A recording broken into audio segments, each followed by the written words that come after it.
आपको विश्वास नहीं होगा, एक बार न्याय मांगने राम दरबार में इंसान नहीं बल्कि एक कुत्ता पहुंचा था।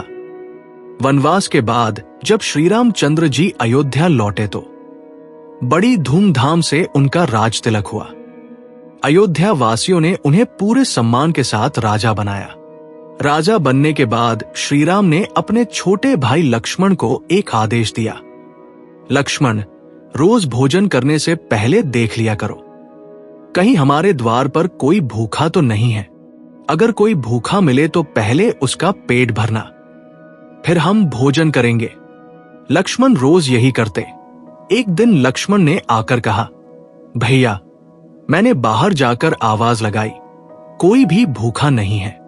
राम जी ने कहा, तुम एक बार फिर से जाकर जोर से आवाज लगाओ, हो सकता है कोई रह गया हो। लक्ष्मण जी फिर बाहर गए। उन्होंने जोर से पुकारा, कोई भूखा है क्या?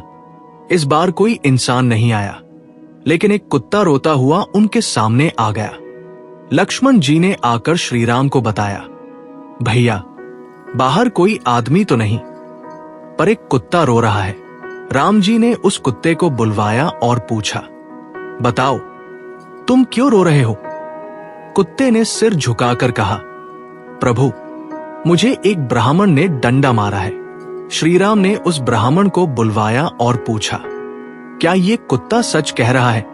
ब्राह्मण बोला, जी महाराज, ये कुत्ता सच बोल रहा है। ये रास्ते में सो रहा था, मुझे जल्दी थी, इसलिए मैंने इसे डंडा मार दिया। कुत्ते तो होते ही हैं जहां तहां लेटने वाले, इन्हें डंडा तो खाना ही चाहिए। राम जी समझ गए कि गलती ब्राह्मण की ही है, लेकिन ब्राह्मण को डांटने के बजाय उन्होंने कुत्ते से कहा, बताओ, तुम्हें क्या चाहिए? इस ब्राह्मण को कैसी सजा दी जाए? कुत्ता बोला, प्रभु, इस ब्राह्मण को मठाधीश बना दीजिए। राम जी ने आश्चर्य से मुस्कुराकर पूछा, मठाधीश बनने पर तो इसे मान सम्मान मिलेगा, चेले बनेंगे, आदर मिलेगा, इसमें तुम्हारा क्या लाभ है? कुत्ता बोला, प्रभु, मैं भी पहले मठाधीश था, लेकिन मठाधीश रहते हुए मैंने कुछ गलत कर्म किए।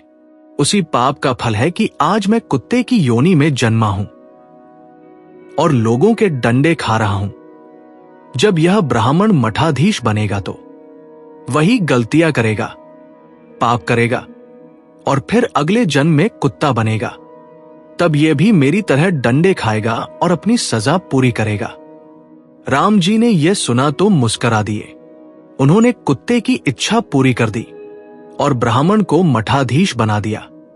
ये कथा हमें सिखाती है कि हर व्यक्ति अपने कर्मों का फल अवश्य भोगता है, कोई चाहे कितना भी बड़ा हो। अगर वो बुरे कर्म करता है तो उसके परिणाम से बच नहीं सकता।